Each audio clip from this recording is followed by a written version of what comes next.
The ninth princess was conflicted, but when she saw lotus seed cake smiling so beautifully, she reluctantly stretched out her hand. Wuxia didn't hold back at all. She swallowed all the pastries in one gulp, leaving only some crumbs on the ninth princess' fingertips. The ninth princess stared at her in shock. Her mouth was flat, her nose twitched, and her eyes were red. She revealed an adorable crying face. Old Lady Yu stood behind the empress and couldn't see her expression. She also didn't dare to turn around to look at the crown prince and crown princess's expressions. She only felt that her soul had left her body and her soul had ascended to heaven. She was almost scared to death by Wuxia, this brat. Wuxia laughed until she fell. She reached out to rub the ninth princess's head and coaxed, "Don't cry, don't cry. Jie was wrong. Jie will show you a magic trick.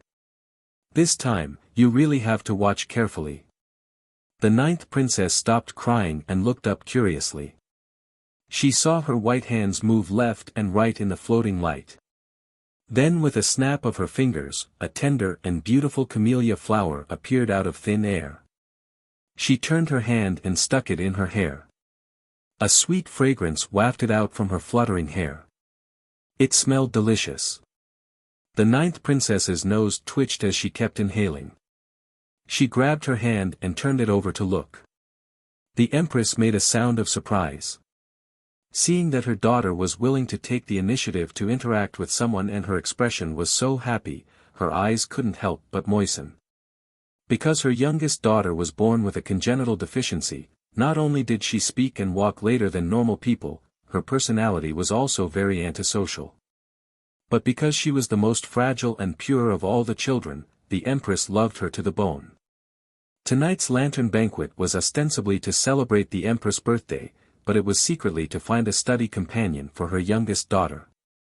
But seeing her youngest daughter hide in a corner with no one around, the empress thought that this matter was over. But unexpectedly, Wuxia jumped out. That quirky personality was a perfect complement to her youngest daughter. The crown prince gave a muffled laugh. "Did you teach her this? You also liked to show off this when you were young." Pinyin stared closely at the little girl who had conjured another camellia flower and pinned it on the ninth princess's hair. There was some pride in her voice. "Xiang'er's movements are much faster than mine." The two little balls both had flowers on them. "You look at me, I look at you," and they were very smug for a while. Wuxia asked, "What's your name?" "I'm called Xiao Qiu, her." The ninth princess smiled foolishly. Wuxia gave a burst of shocking laughter. She laughed until her stomach cramped before panting, "I'm called Xiao Xiang'er. Your name really matches you. Who gave you that name? You're too talented." There were jadeite, colorful tourmaline, sparkling and translucent crystals, and smooth and glossy chalcedony. They were all very valuable. This child was too adorable. "Hurry up and change." Little Ball poked her arm and urged. Wuxia shook his head. "These gems are not suitable." She reached out to rub the child's disappointed expression and said with a smile, "But I still have to thank Little Ball. Don't worry, my brother will help me find a suitable gem. One day, I will stand up again." As she spoke, she tied the purse back to the child's waist and glanced at the old nanny with a faint smile. What did this person take her, Wuxia, for? A piece of trash who made up stories to cheat a child's money? In her previous life, even the shoes she wore were studded with diamonds. Why would she care about such a small thing? Ridiculous. The old nanny lowered her head, feeling very embarrassed. The graceful bearing and forceful aura of the young lady raised by the Eternal Joy Marquis manner was indeed the same as the young marquise. On the other hand, she had a small nose and small eyes that were not presentable. If Nyang Nyang knew, she would be so ashamed that she wanted to die. Little Ball couldn't see the undercurrent between the two.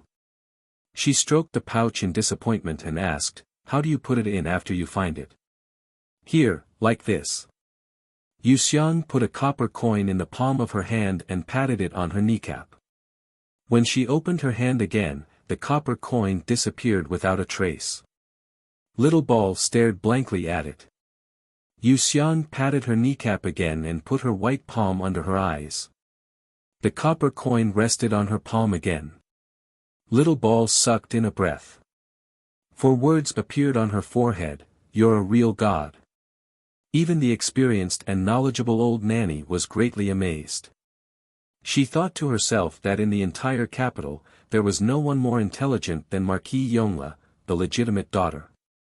What a pity, what a pity, the crown prince pointed at Yuxiang, who was stuffing the copper coin into his little sister's pouch, and said in a low voice, "It's a pity for your little sister. She was so intelligent, cheerful, and open-minded. She also had many wonderful ideas." If the current noble ladies were like meticulous paintings, Yuxiang was like a splash-inked painting, casual and free. She could accommodate all kinds of rich and unruly colors. If her legs were intact, how graceful would she be in a few years? The crown prince shook his head regretfully. Yupinion's sculpted face finally showed a hint of pain. He thought, even if I owe anyone in this life, I can't afford to owe Xiang or anything. Little Ball was amused. She grabbed onto Yuxiang and let her continue her performance. Fortunately, her legs gradually lost feeling as her wounds healed. Otherwise, Yuxiang would be in unspeakable pain right now. She patted and changed. On the 23rd time, she finally broke down. Seeing Little Ball sniffing her little nose and pouting her little mouth, revealing a cute crying face, she was laughing so hard in her heart that she almost couldn't breathe. The old mama glanced at her with a sympathetic gaze and inwardly sneered, if this little girl knew that her master's brother was the current crown prince, who knows if she would faint from fright. Yuxiang's bad taste was satisfied and she hurriedly pulled Little Ball to her side. She vigorously rubbed her head and coaxed her in a good voice, okay, your brother is the best. You're the best. In every little sister's heart, their brother is the best. Both of our brothers are the best. Little Ball thought for a moment and smiled through her tears. This child also has a brother complex. No wonder we hit it off so well. Yuxiang pinched the tip of her red nose and also smiled. Only the heavens knew that the truth of the matter was a strange auntie bullying a little child to satisfy her own bad taste. But in the eyes of the bystanders, it was 2 cute little girls defending their elder brother. The scene couldn't be more warm and cute. Not to mention that the old nanny's stern face softened, even the 2 brothers who were hiding in the dark couldn't wait to rush up and hold their baby in their arms and dote on her. The 2 of them reconciled and continued to walk around the osmanthus tree. Soon, they reached the end of the corridor. Without the brick wall and the hollow window lattice blocking them, the dim flickering light and the sound of laughter and playing rushed over. A phoenix-shaped palace lantern hung from the highest point of the eaves. The outer shell was wrapped in colorful crystals and the base was inlaid with all kinds of gems. Under the flickering candlelight, the lantern cast specks of colorful light. The effect was even more dazzling than a disco ball light. Yuxiang couldn't help but take a few more glances. Little Ball excitedly shouted, "Ah, that's my lantern. I have to take it back." She took 2 steps and saw the crowd in front of her. She slowly retreated and her little face revealed a sad expression. "It's a pity that my brother isn't here. Otherwise, I could help you win it." Yuxiang only thought that the child had taken a liking to that palace lantern and shook her head regretfully. That was the Lantern King tonight. It could be taken away by someone, but the prerequisite was that they passed the Empress test. The test required 2 people to complete together. One person would be on the temporary balcony and pick out a few items that the palace servant had specified and put them into a box, letting the other person guess. The first time, it was one of 2. The second time, it was one of 3. In the end, it was one of 12. Each time, it was guessed that the side would take the Lantern King home. There was no doubt that the Empress's item was valuable. It was definitely rare in the world. Many people's eyes turned red. Chapter 18. Xiao Qiu saw many people running onto the stage and staring at her lantern, clearly wanting to take it away. Although she was anxious, she didn't dare go over. She grabbed Yuxiang's sleeve and said, "Where's your older brother? Go find him." If there was any trouble, she could just find her older brother. At first, Yu Pinyin was far away, so Yuxiang did not notice him. When they were about to walk out of the handwriting veranda, the closer he got to her, the more she sensed it. She knew that he was worried about her and was guarding her in the dark. "I also don't know where my older brother is. But when I count to 3, he will definitely appear. Just watch." Yuxiang's smile was especially sly. "She discovered us?" The crown prince was very surprised. Yu Pinyin nodded and walked out of the flower bushes with a low laugh. He quickly walked towards the little girl who had already counted to 2 and was currently pouting at him with her chin raised.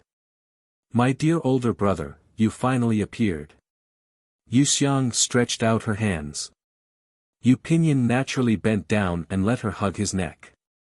His usually cold and stern face was filled with a gentle smile. When he got close to her neck, he took a deep breath without leaving a trace. It was still that smell that made him feel incomparably at ease and happy. Xiao Qiu quickly hid behind the old mama and stuck out half her head to look at Lotus Seed Cake's older brother. She secretly thought, this person doesn't look like Lotus Seed Cake at all. He even looks a bit scary. The Empress intentionally concealed the identity of the 9th princess, so Yu Pinyin didn't salute and only nodded at the old mama. The old mama bowed in greeting. The lantern. The 9th princess stared at Yuxiang. "Older brother, let's go up and try." Yuxiang withdrew from Yu Pinyin's embrace and pointed at the balcony not far away that was filled with people.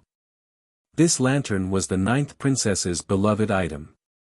The Empress threatened to give it away in order to trick the 9th princess into Shiha Garden. Of course, this was just an empty threat. How could the Empress bear to make her daughter sad? Thus, she set up an impossible test. Many people had already tried before, but none of them succeeded. At most, they were stopped at the 5th trial. No matter how close they were, how could they truly live in each other's hearts? How many questions could he and Xiang'er guess correctly? Yu Pinyin thought to himself with interest as he pushed Yuxiang into the crowd. The 9th princess paced back and forth again and finally overcame the fear in her heart.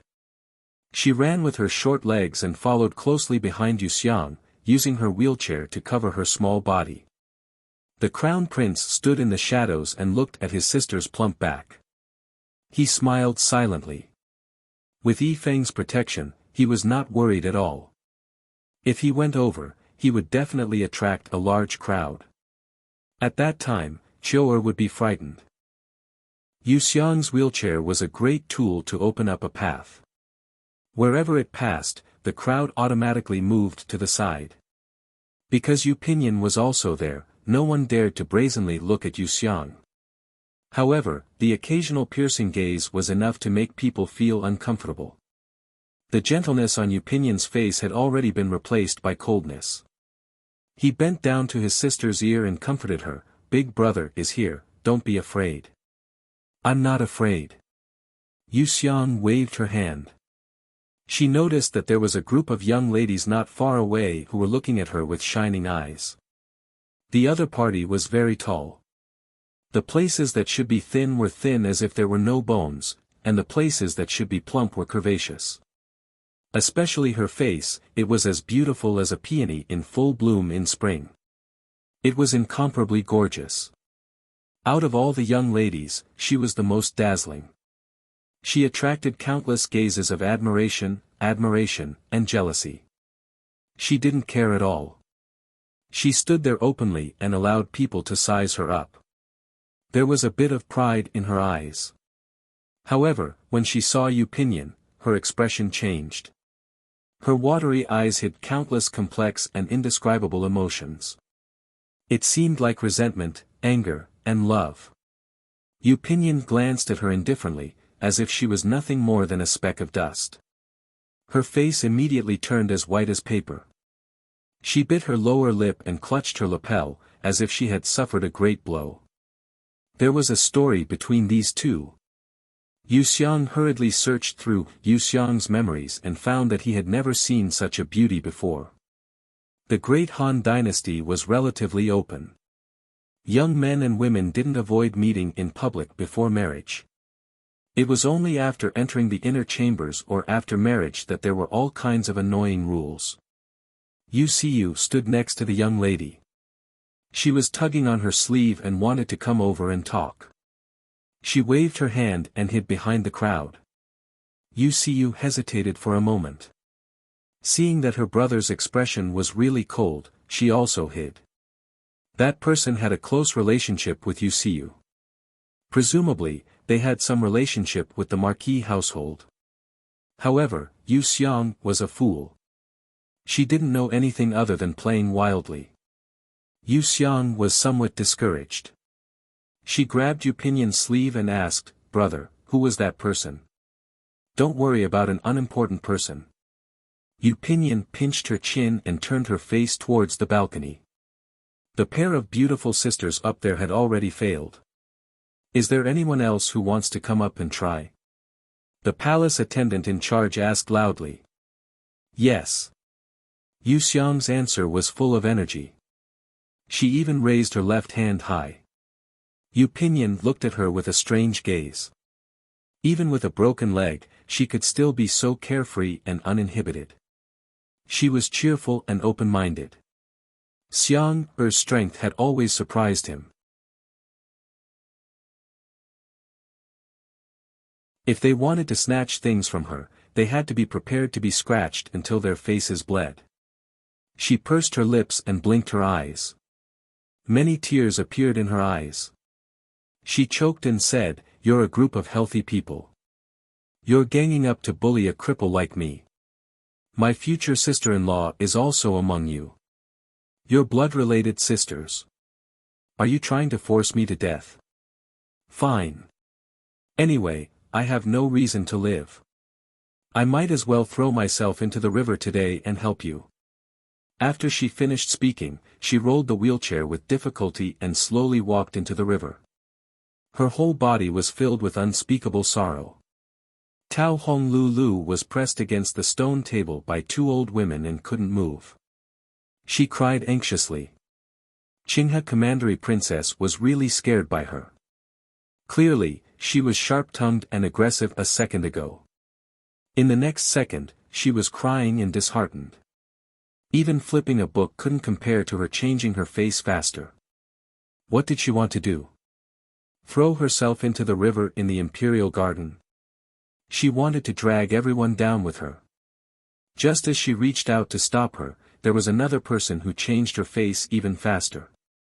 She saw the anxious-looking little ball tightly tugging on Yu Xiang's sleeve. She opened her mouth and wailed loudly. As she cried, she shouted mournfully, "Brother, come quickly. Someone's bullying little ball. Someone's trying to force lotus seed cake to death." "Who's the lotus seed cake you're talking about? You can't give him a nickname behind his back." Yu Xiang had been acting. When he heard little ball's devilish voice, he really couldn't keep up the act. He held back his tears and stared at her, dumbfounded. Her voice was loud and clear. The entire Shihe garden could probably hear her. She originally wanted to scare this group of children and make them retreat. Great, now the matter had completely blown up. Fine, she'd better think about how to smear others and clear her name in front of the Empress. Fortunately, her brother saved the Crown Prince. As a cripple, she was in the right and shouldn't be at a disadvantage. She was just afraid that she would offend Prince Yu's estate and cause trouble for her brother in the future. She wiped her face, and her mournful expression instantly turned into one of not knowing whether to laugh or cry. Seeing that these two were so tactless, and not only did they not take the initiative to offer lanterns, they even made the matter worse. Princess Qinghe panicked and threatened, "Today is Her Majesty's birthday. One of you is wailing and the other is jumping into the river. You're deliberately making trouble for Her Majesty. Don't you know the rules? Do you have any manners? Stop fooling around. Do you want to die?" Everyone tried to dissuade him. "Yu Xiang, even if you want to die, don't implicate the Marquis household. Come quickly." Yu Xiu was so angry that smoke came out of his head. Chapter 20. Yu Xiang crouched on Yu Pinyan's shoulder and looked at those stiff and ashen-faced maidens. She smiled at them and pretended to be sad as she buried her face in her brother's neck. Then she remembered Xiao Qiu's true identity and couldn't help but be shocked. When that pouch full of gems was handed over, Yu Xiang knew that the other party's background was not simple. But in the entire Shihe garden, who had a simple background? Therefore, she didn't think too much about it. She never thought that Xiao Qiu, who only had an old mama with her and was dressed simply and plainly, would be the 9th princess of the current dynasty. The 9th princess who was protected so tightly by the emperor, empress, and crown prince. Xiao Qiu's pronunciation was close to Jiu, and with her round body, this nickname was too appropriate. She turned to look at the siblings walking in front of her and saw that Xiao Qiu was still sobbing, looking very pitiful. Did this child really think that she was going to jump into the river and was scared stiff? Yu Xiang felt a little guilty. Yu Pinyan mistakenly thought that she was afraid and patted her back to comfort her. "Don't be afraid, brother is here. No one can bully you." "Brother, did I cause trouble for you?" "Her father is Prince Yu." This was an era where, with a good father in hand, I have the world. Prince Yu stubbornly defended his fief in the northwest and refused to return to the capital. The emperor had sent 3 imperial edicts and ignored them. Everyone knew what Sima Zhao's intentions were. In less than a year and a half, the emperor would make a move against him. His original wife and daughter in the capital had long been abandoned and no one knew how they would die in the future. Yu Pinyan's bottomless eyes quietly leaked a trace of viciousness. He rubbed his sister's head and said in a low voice, "No problem, I, Marquis Yongle, am not afraid of offending Prince Yu's Fu." Yu Xiang smiled in satisfaction. In Phoenix Perching Pavilion, the empress sat in the main seat and the crown princess accompanied her in the guest seat. Seeing the sobbing Xiao Qiu, they both stood up to welcome her. Yu Xiang couldn't salute and could only clasp her hands in front, her expression neither servile nor overbearing. The empress smiled and said, "Good child." Then she took her youngest daughter into her arms and patted her.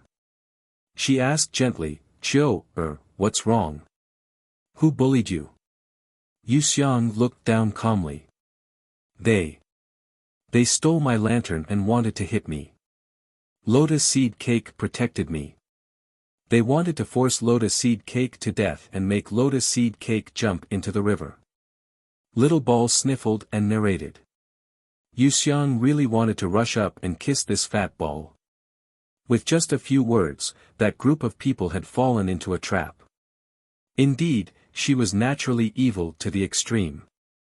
The empress originally had a faint smile on her face, but when she heard this, her face immediately turned cold. Presumably, he was hiding in the carriage and didn't dare to see anyone. The carriage wheels slowly rolled and Duchess Jinggua's figure gradually disappeared into the night, becoming a blurry black dot.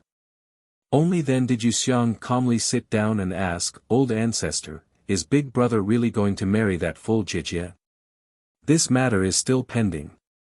Children shouldn't ask too much." Old lady closed her eyes and muttered. The more she looked at this marriage, the more dissatisfied she was. Duke Jinggua's treachery had always been a thorn in her heart. Seeing Chang Yafu today, not only did this thorn not disappear, it stabbed even deeper. It was one thing to want to break off the marriage in the past, but today, she even colluded with outsiders to swindle her younger sister-in-law. What kind of problem was this? On the surface, she was helping Xiang'er get out of trouble, but on the inside, she wanted to curry favor with Qinghe Junju. This trick of playing the victim on both sides was really clumsy. Even worse, she was so short-sighted that she didn't know who to get close to and who to keep a distance from. The emperor's guillotine was hanging over Prince Yu's head, yet she was still trying to curry favor with him. No matter how she thought about it, it was all for naught. This kind of seemingly smart but actually stupid granddaughter-in-law would be another disaster if she brought her into the family. Thinking of this, old lady shook her head and sighed. Wuxia carefully moved forward to massage her shoulders. No need to trouble yourself. Go to the side. What did I tell you before we left today? Colluding with outsiders to deal with your own sister, you've grown up. Your morals are lacking. With the Empress' words, even if I wanted to find you a good husband, it would be difficult. You should take care of yourself. Old lady pushed her aside with a gloomy expression. Seeing Wuxia, who was minding her own business, she finally pulled out a smile and warmly warned, after you enter the palace, you have to be good. Don't tease the 9th princess anymore. Wuxia had a very good foundation. After several months of nourishment, her facial features had grown a little. Her appearance was becoming more and more beautiful day by day. Gradually, her appearance coincided with Wuxia's appearance in her previous life. This change was a good thing for her. Anyone would be horrified to see a completely unfamiliar face in the mirror. Cao Hong came in with breakfast and asked, "Miss, are you in a good mood today?" Ever since little Master Ho left, his mistress had not smiled like this. "Yes, I dreamed that my brother came back." Wuxia motioned for Lulu to push her over to eat. She said briskly, "Today, I'll give you all a day off. Go home. By the way, Shi Qiu, who is in charge of cleaning, Nanny Rome, who is in charge of washing, and Pang Fu, who is in charge of carrying water and chopping firewood, all of you can go home. Just be back before 5 o'clock." Cao Hong didn't feel happy at all. Instead, he was worried. "Miss, if we all leave, who will take care of you?" These were the real people in the courtyard. Under the instigation of Cui Ping and Cui Shi, the rest of them all dropped their duties and hid away all day long. They only showed up when it was time to collect their monthly salary. After a few months, they became more and more unscrupulous. Even if they passed by Miss, they would pretend not to see her. They often angered Cao Hong and Lulu, but Miss never took it to heart. Wuxia said while eating porridge, "You can push me outside later. I have my own plans for today. When you come back, this courtyard will be quiet." Cao Hong wanted to persuade her again, but Lulu gently pulled him. Only then did he reluctantly agree. After breakfast, the two pushed Wuxia out of the courtyard. "Here, it's quite windy." Wuxia took off her cloak and smiled. "You can put this away. I don't need it." It was late autumn. When she breathed, she could see wisps of white fog. If she didn't wear a cloak and sat in the wind, wouldn't she get sick from the cold? Cao Hong was anxious and insisted on putting it on her. Lulu already knew the inside story. She folded the cloak and put it in the room. Then she took out a medicine bottle and squatted down. "Miss, take one of these dispelling wind and cold dispelling pills first. We'll go now. Take it easy." Wuxia took out the pill and put it in her mouth. She pointed at her with her finger and smiled. "Don't forget to tell Mama Ma what I taught you." Because Cao Hong had everything written on his face, he didn't entrust this matter to her. On the other hand, Lulu had some plans in his heart. Lulu pursed her lips and nodded. Cao Hong was at a loss. The two of them pulled each other and walked away. Soon, the courtyard quieted down. Only the sound of leaves rustling in the cold wind could be heard. Wuxia closed her eyes and pretended to sleep. Half an hour later, she hugged her shoulders and shouted, "Someone, I'm cold." I asked Lulu and she said that she went with Tao Hong to buy Quan Fu Ji's rice cakes for the cripple. They'll be back soon. It's already so late and they should be here soon. They'll naturally take care of the cripple. There's nothing for us to do. Let's go, let's go. Cui Shi urged. Everyone no longer hesitated and swaggered out of the courtyard in front of Yu Xiang. Cui Ping and Cui Shi walked in front of her and picked their ears. When they saw her livid face and angry eyes, they covered their mouths and giggled. After a few months of indulgence, they had already forgotten what their names were. Come back here. Come back quickly. Amidst Yu Xiang's shouts, the group of people gradually walked away. The cold wind blew, blowing up a few withered yellow leaves. Yu Xiang's angry expression instantly disappeared and a malicious smile slowly bloomed on her lips. She whispered, "If God wants to destroy, he must first make them crazy. You who have signed a contract to sell yourselves may have forgotten that I, Yu Xiang, am essentially your God." She took out a piece of rice cake wrapped in oil paper from her sleeve and slowly tore it open to eat. The wind was very strong and constantly pulled at her skirt. Her exposed skin was cold and gradually lost its color. Half an hour passed. The sun passed through the dark clouds, sprinkling a patch of sunlight and then withdrawing it. The temperature was still as cold as ever. Two magpies landed on a branch, chirping and playing. It was exactly the same as the scene in her dream.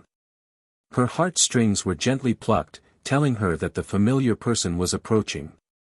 The magpies playing on the branch should be returning home. She crumpled the oil paper into a ball and threw it far away. Then she shouted at the top of her lungs, "Someone come, I'm cold, someone come quickly." Her voice was completely hoarse and sounded like a broken bellows. Yu Pinyin finished his work a few days in advance. He dismounted from his horse and went straight to the west wing. When he was at home, he didn't feel anything, but when he was outside, he couldn't help but think of Xiang'er. He wondered what she was doing at this moment, whether she was taking medicine properly, eating properly, whether the silver charcoal he bought had been delivered to her room, whether she had changed into the thick clothes and fur coat he bought, whether she still liked them. He was running around everywhere, but his heart was always on her. But what did he see? His sister, whom he couldn't bear to touch even a single strand of her hair, was sitting in the courtyard wearing thin clothes. Her face was as white as paper, her lips were dry and chapped, and her voice was hoarse from shouting. When he wasn't here, that group of servants took care of her like this? Left her to fend for herself? That's great. A strong murderous look appeared in his dark eyes.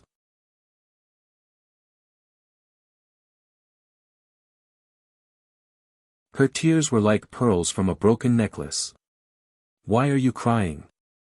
Look at how useless you are. Even Yu Xiu is better than you. Yu Pinyin scolded her, but his actions were very gentle. He took her little hand out of her pocket and placed it by his lips to breathe. He was tired from the long journey and had grown some stubble, which was quite annoying. Yu Xiang couldn't help but want to laugh.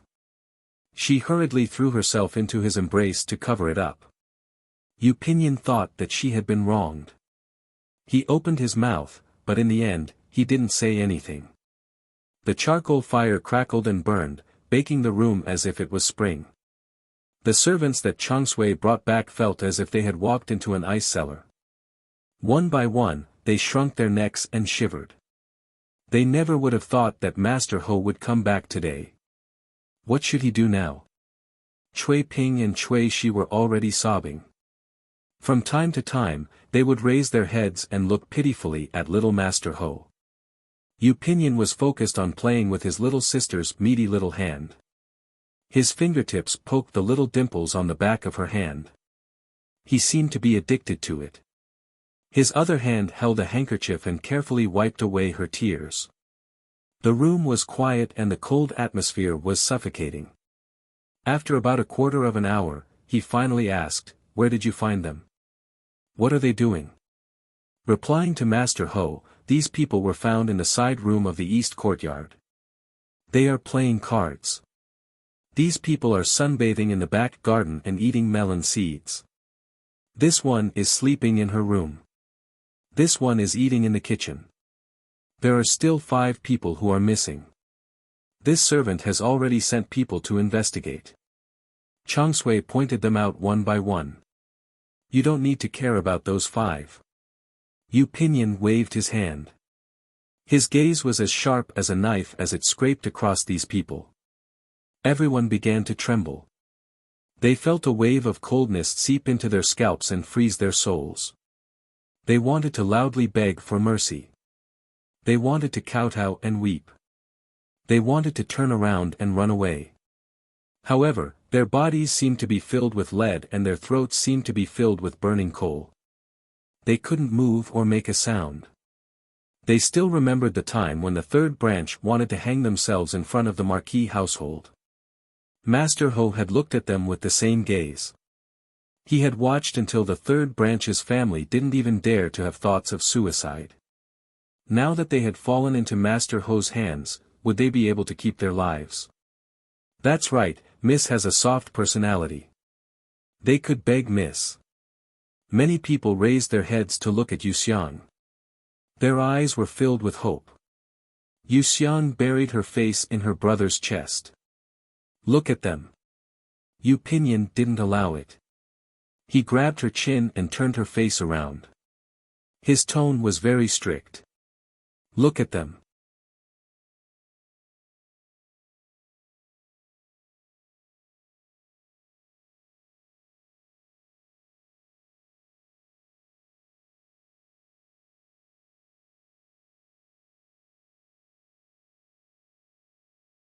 The 9th princess smiled in satisfaction.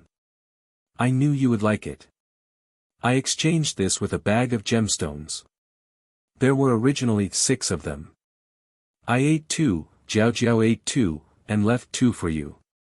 Yu Xiang was in the middle of swallowing and almost choked to death when he heard this. He hurriedly waved at the palace servant standing at the side and rolled his eyes. What kind of stuffed donkey rolling around was actually worth a bag of gemstones? The palace servants hurriedly brought over a cup of water and fed it to her. Mama Kim, who had raised the 9th princess's breasts, stepped forward and patted her back.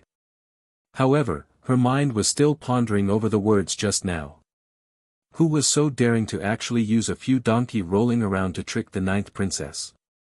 Because the princesses were not allowed to have palace servants accompany them during class and were only allowed to bring along study companions, if the 9th princess didn't say anything about what happened in the academy, Mama Kim wouldn't know. Yu Xiang stretched his neck and finally swallowed the donkey rolling around into his stomach. He hurriedly asked, You really used a bag of gemstones to exchange for 6 donkey rolling around? The 9th princess blinked her large eyes, looking extremely innocent. Yu Xiang covered his face and groaned. He then took out a fingernail-sized piece of silver from his embroidered pouch and said, Do you see this? This little bit of silver can buy 50 Xueling long. Moreover, this isn't even called Xueling long, it's called donkey rolling around. In the outside world, this is a snack that can be seen everywhere and the price is very low. Silly girl, you've been cheated. She looked towards Tigress and asked, Could it be that you've never seen this thing before? Tigress carefully shook her head. She was so big, yet she insisted on hiding behind the 9th princess. Hiding her head and revealing her tail, she looked very comical. Speaking of which, it was also strange. She wasn't afraid of the 9th princess, but was instead afraid of Yu Xiang, who she only saw once every 3 to 5 days. This child looked rough, but was also born in a big family. Normally, she was pampered, so how could she eat something like donkey rolling around? Yu Xiang helplessly face-bombed and asked, Who exchanged it with you? It's 7th princess study partner, Deng Kaiming. Tigress timidly stuck out half of her head. The 9th princess's reaction was slow, and only now did she realize that she was at a disadvantage. She pursed her lips and asked, How much snow can a bag of gemstones be exchanged for, that donkey rolling around? So much that you can bury yourself. You won't be able to finish it in your lifetime. Yuxiang lightly tapped her forehead, somewhat exasperated that she didn't live up to expectations. What exchange? You're the princess, and she's little Zhao's study partner. If you like her pastries, just take them. As long as the ninth princess promised something, she would definitely do it, unlike others who were full of tricks. Only then did Yuxiang relax, and she waved goodbye to the two. Mama Kim was very enthusiastic this time. She personally sent her to the palace gates, and didn't forget to ask when she would come again. In the side hall of Yongla Palace, the emperor, empress, and the ninth princess were currently eating dinner. The ninth princess tasted good at everything she ate, and she didn't forget to give good things to Fu Huang and empress. Her innocent childish words made the two of them chuckle. After eating until she was about 70% full, the ninth princess rinsed her mouth with green tea, and then looked eagerly at the empress. Muhu, can you give me a box of jewelry? Didn't I just give you a box yesterday? The empress pinched her nose. The lotus seed cake told me to exchange for donkey rolls to eat. The ninth princess honestly confessed. Mama Kim, who was standing behind her, had a very subtle expression. If Yuxiang was here, he probably would have already knelt to the ninth princess. The empress's eyes were slightly cold, and even the emperor turned to look, asking in a low voice, "Who is the lotus seed cake?" He actually told you to exchange a box of jewelry for donkey rolls to eat. Is this donkey rolls filled with dragon liver or phoenix marrow? Even though donkey rolls were a street snack, it was still considered a famous dish in the capital. The emperor and empress had eaten a lot of it when they were dressed in white, and knew that they could buy a large bag of it for 4 or 5 copper coins. The emperor sat on top of the world, and hated it when people offended his authority the most. There was no difference between deceiving his daughter and deceiving him. The empress said indifferently, "The lotus seed cake is Yi Feng's younger sister, the sister who lost her legs to save him. How could it be her?" The emperor frowned, slightly surprised. He had long heard about how Yuxiang risked her life to save her brother, and his impression of her was originally very good. Seeing that Yuxiang was about to be tricked to death by her master, Mama Kim finally couldn't hold back. She knelt by the table and respectfully said, "This servant dares to interrupt, but the situation is like this." She recounted the conversation between the children, omitting only Yuxiang's vulgar words. The emperor and the empress were suddenly enlightened.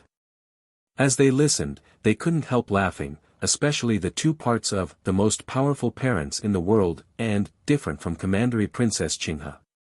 The emperor clapped his hands and laughed, repeatedly saying good. The empress was slightly more reserved, but also laughed until tears came to her eyes. "So that's how it is, but we misunderstood." The emperor used his fingertip to point at the confused the ninth princess and scolded, "You silly girl, how can you be so greedy?"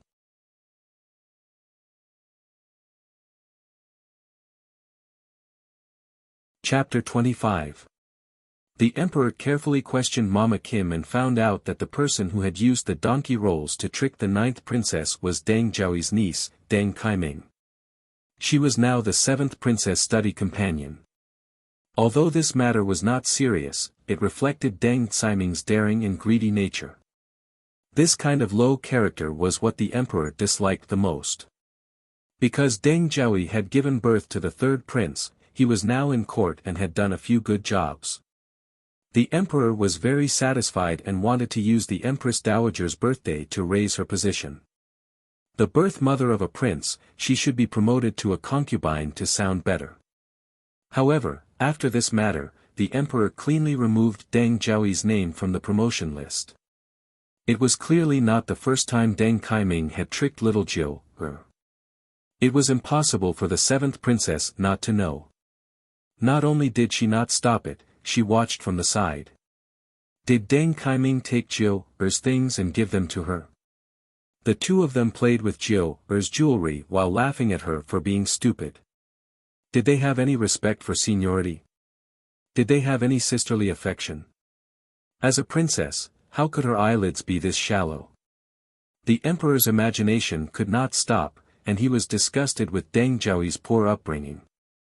He ordered someone to send a box of jewelry to her palace, saying that he also wanted to try some donkey rolls. Deng Zhaoyi could not make sense of it, but when she saw her daughter's pale face, she felt something.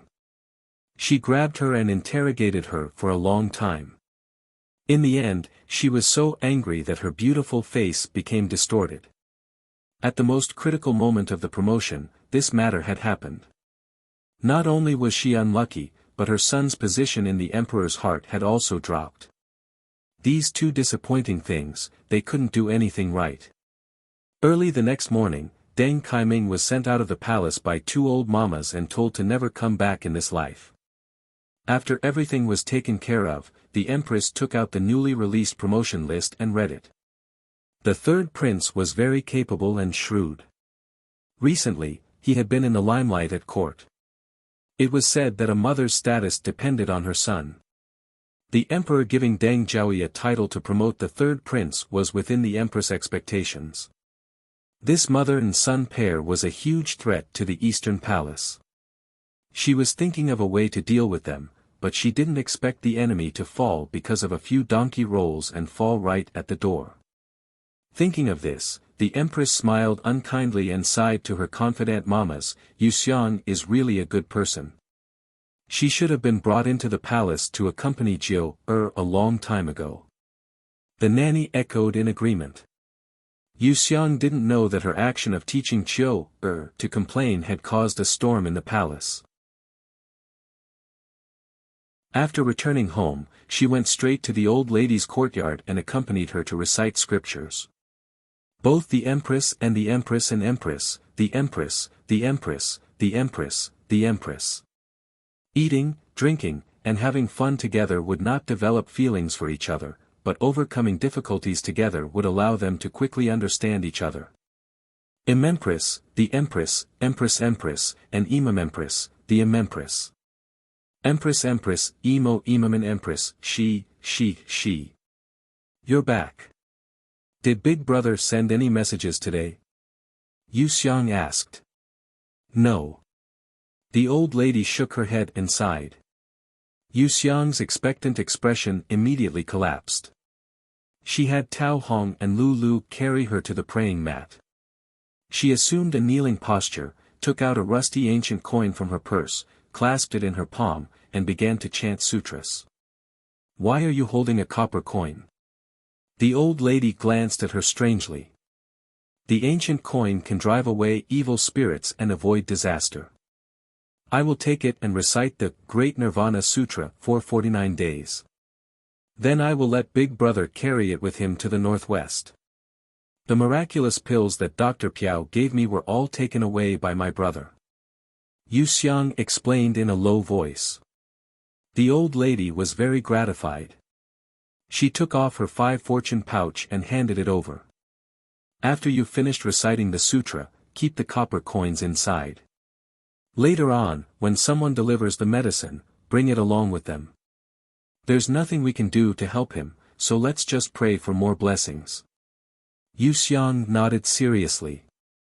Yu Pinyin left very suddenly. It was just the beginning of spring, so he didn't have time to go home.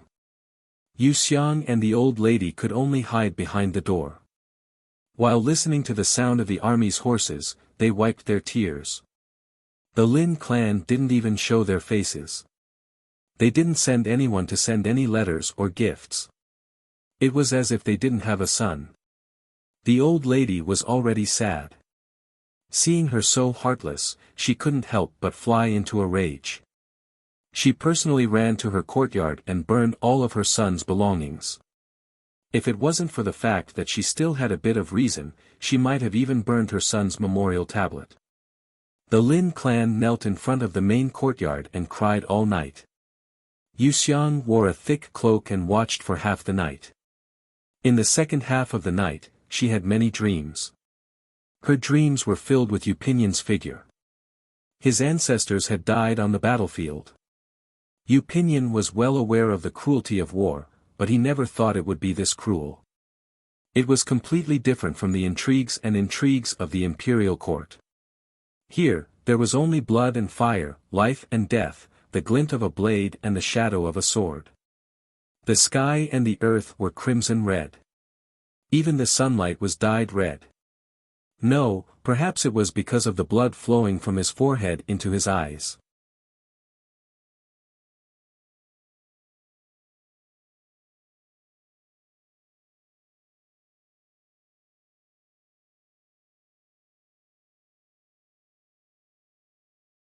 The old madam exchanged greetings with the noble ladies who had come to congratulate her and pat Wuxia on the back of the hall. Then she was led by a monk into the rear hall. Several young novice monks gathered around and put the fallen bamboo sticks back on the upper floor. The Kuhai monk's meditation room was very simple. It was only a small room of 20 square meters. There was nothing inside except for a prayer mat and a table. There was a small courtyard outside, with a Bodhi tree planted and a lotus pond dug out. It was simple but grand. The old madam held her breath and walked slowly. When she reached the door of the meditation room, she hesitated and said, "Xiang'er, can you wait outside for a moment? Ancestor has something to say to the great master alone." Yu Xiang was an outsider. She couldn't help but feel anxious to meet a godly person like the Kuhai. She immediately nodded and agreed. Her heart had already been dug out and her body was in the hands of her mother. In order to hide the truth, she must have been hurriedly cremated. Even if she could go back, would she still be Yu Xiang? Would she still be able to see that person? She fell into a daze for a moment. It had been 70 years since the establishment of the great Han dynasty. The Kuhai of 70 years ago was still the same today. His eyebrows and beard were white, and there were no more or less wrinkles on his face. His eyes were as deep as the sea. When he saw the old madam, he chanted a Buddhist prayer and extended his hand to invite her to sit. "May I ask what kind of advice the benefactor has for me?" "Great master, please help me look at these two characters." The old madam took out 2 pieces of paper from her sleeve and spread them out on the table. The Kuhai monk nodded and looked at them carefully for a moment. He pointed to one of them and said, "Yin Qi, Lone Luan and Widow, overlapping stars, Father Jinx's mother, Husband Jinx's son, 6 relatives and livestock, none of them are lucky enough to escape. Even if there is a noble person, there is no help." The old madam had already prepared herself mentally, but after hearing these words, she couldn't help but turn pale. The Kuhai monk didn't care about her. He pointed to the other piece of paper and continued, "Parents are not fated to meet each other, earthly branches are unable to meet each other, female martial artist, male martial artist, male martial artist, Nine sword, will not end well. Won't end well." The old madam's body swayed as if she was about to faint. Mama Ma hurried forward to support her. The Kuhai monk glanced at her and said, "These 2 people's fates are conflicting. If they are husband and wife, the family will not have peace. If they are brothers and sisters, they will fight each other and can't coexist." The old madam was getting dizzy. Her voice trembled as she said, "Won't end well. Is there no way to change fate? How can it not end well?"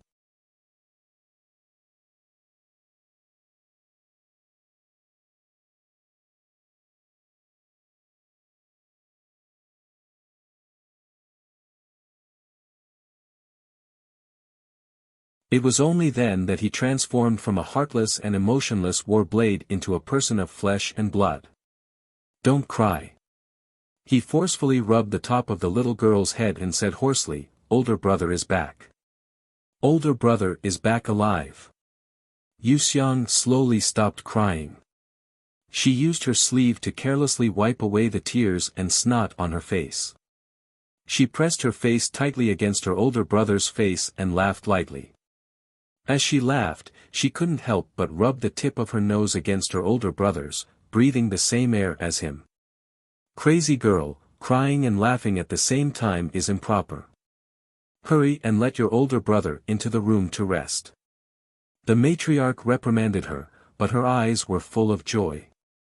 She went forward to pinch her grandson's strong shoulders and sighed, "You've grown stronger. You're even taller than your grandfather." Yu Pinyin also stared at her temples in amazement and said with a smile, "Old Madame Fu, you look younger than before. You don't know, do you? Our Xiang is capable now. She will help me manage the household. She has the final say in everything in this Fu. I don't have to worry at all. Every day, I only eat vegetarian food, pray to Buddha, and grow flowers and plants. It's a relaxing life. How can I not be younger?"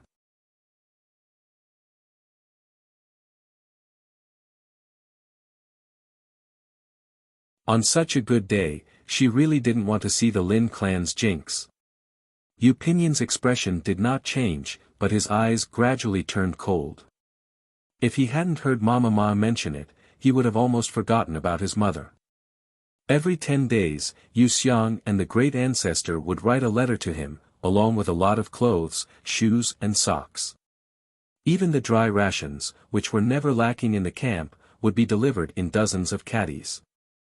The rations were sweet and salty, which often made him not know whether to laugh or cry. However, it was as if the Lin clan did not have a son like him. Not to mention a piece of paper, they didn't even send a thread. In the past, Yu Pinyin often wondered if he was like Xiang'er and not her biological son. But now, this question could no longer trouble him. In order to match the festive atmosphere, Mrs. Lin wore a pink dress, which was a rare sight. She wore a butterfly hairpin in her hair and slowly walked in. She smiled and said, "Mother, what are you saying? Why can't I come?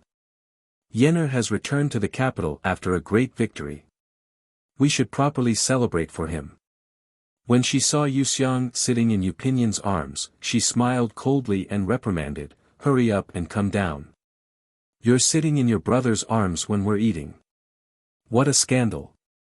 Yu Xiang did not care, but she pulled Yu Pinyin's sleeve and asked him to put her down. The tenderness floating in the air was completely washed away by her words.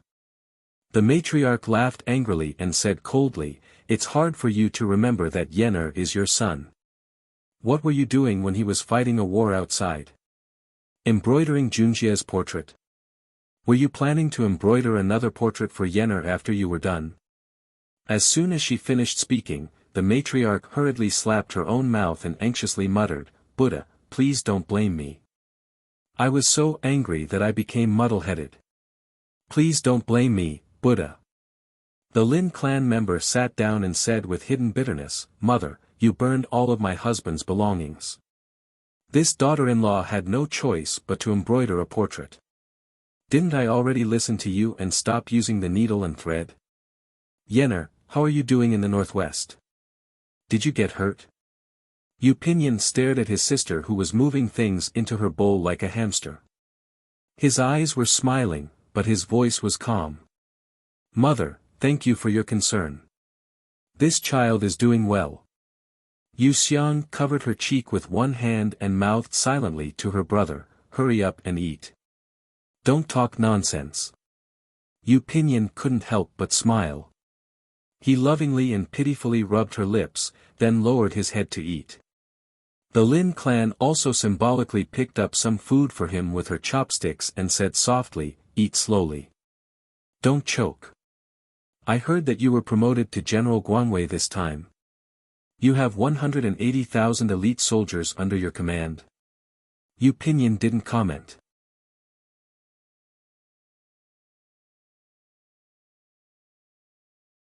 "It only hurt my chest for half a month, but it didn't hurt my flesh.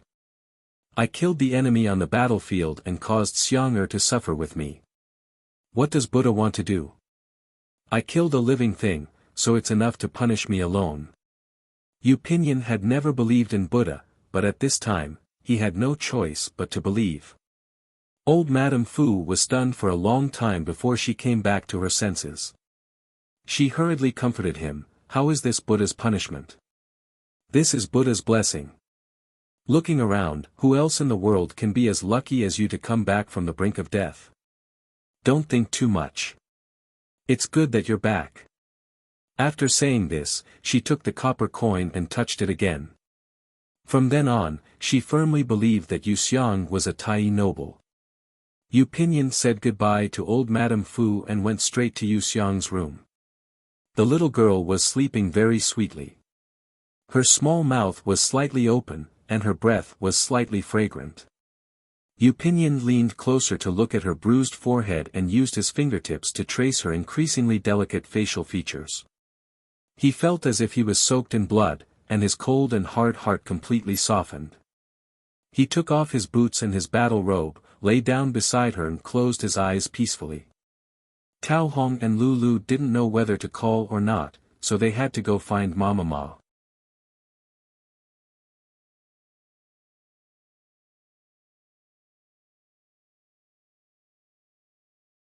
They were just using a sharp outer shell to protect themselves. At the age of 10, his legs were crippled and half of his life was ruined. If he didn't act strong, how could he live? Thinking of this, the young man lost his appetite. He threw the rice cakes to the little beggar who had been waiting for a long time and left with heavy steps. Marquis Yongla, main courtyard. The matriarch was talking to a gorgeously dressed woman. From time to time, she turned her head to ask Mama Ma, when will young miss come back? It's already this time. I think she'll be back soon.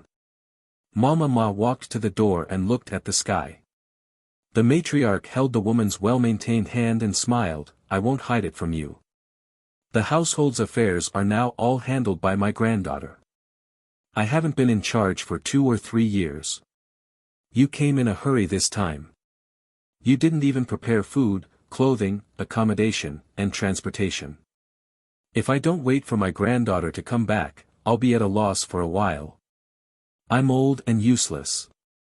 The woman pursed her lips and smiled, old matriarch, what are you saying? You have such a capable granddaughter. I don't know how many lifetimes of good fortune you've accumulated. Look at you, your hair is already gray. You look 10 years younger than my mother. If she came in person, she might be envious. The matriarch was coaxed by the woman and repeatedly asked about her old friend's recent situation. The two were talking and laughing when Yu Xiang came in from outside. The sound of the wheelchair turning attracted the matriarch's attention. She smiled and said, speak of the devil. Xiang'er, quickly come and greet your Auntie Pei.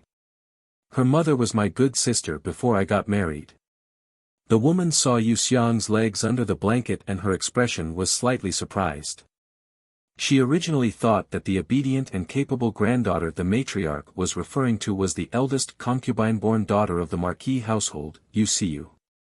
She didn't expect it to be Yu Xiang who had broken her legs and couldn't walk. The story of Yu Xiang risking her life to save her brother was known by everyone, but it couldn't save her reputation as being more and more disagreeable and crafty. The phrase, one's appearance comes from one's heart, clearly didn't apply to the young girl in front of her. Her appearance was very delicate, and she looked even more beautiful than the golden sunlight outside the courtyard. Especially her pair of big and round eyes, they were dark and clear. When she looked over, it was as if there were countless little hooks that pierced straight into one's heart. Although she was only 14 years old and hadn't reached marriageable age, she was very tall and had a delicate figure. She lost her legs and became a cripple at the age of 10, but there wasn't a trace of decadence or inferiority on her face. As soon as she entered the hall, she opened her small mouth and sweetly called out to people. She was really very likable. She wasn't as unbearable as the rumors said. Her appearance and bearing were completely different from what the woman had imagined. She stared blankly for a while before coming back to her senses. She held the young girl's white wrist and sighed, this is Xiang'er. I haven't seen you in a long time and you've grown so big. When you were 1 month old, Auntie even hugged you. It was just a little bit. She raised her hand and gestured. Yu Xiang covered her mouth and laughed softly. Her black and white cat eyes were filled with fragments of bright sunlight, causing the woman to feel dizzy. She secretly sighed in her heart, this kind of peerless beauty is no worse than the beautiful Min Guifei of the past. It's just a pity that her legs, the matriarch also laughed. She raised a hand to stroke her granddaughter's hair and said softly, "Your auntie is accompanying your cousin to the capital to take the imperial exam. A month ago, your cousin entered the top 10 in the metropolitan exam and is only waiting to take the court exam in a month. Because she found a nest of termites in the courtyard she rented, it really isn't safe, so she borrowed our house to stay for a while. That's good. Who knows, maybe in a month, the bailiffs from the Ministry of Rights will come to pick up a top scholar from our house. It's a good opportunity for us to join in the celebration." Yu Xiang's words made Auntie Pei laugh. Auntie Pei repeatedly said that she was a clever person. Yu Xiang teased her a bit and said seriously, "Since it's to prepare for the exam, I'll have people tidy up Tietsue Yuan on the east side. Although it's remote, the environment is very quiet and is suitable for cousin to study.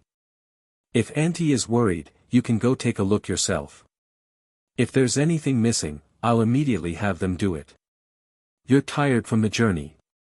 After tidying up the courtyard and eating, you should quickly rest." After saying that, she ordered people to clean up the courtyard and prepare a banquet. The matriarch squinted her eyes and drank tea on the couch. Her posture was very leisurely. The Pei clan originally thought that the matriarch was boasting. How capable could a cripple be? However, they didn't expect Yu Xiang to handle everything properly. She was also very witty and humorous. She wasn't any worse than a healthy and well-mannered young lady. She was secretly speechless. When Yu Xiang went back to the room to change clothes, she asked, "Old matriarch, don't you still have a granddaughter? Call her out for me to see. She still has to live here for a month. In any case, let me see her face." Speaking of Yu Xiu, the matriarch was a bit uncomfortable. She glanced at the Pei clan and was somewhat suspicious. "You're in such a hurry to see my granddaughter. Is it because," the Pei clan nodded without hiding anything, "Old matriarch, you see, Jichen is just 20 years old this year. It's time for him to get married."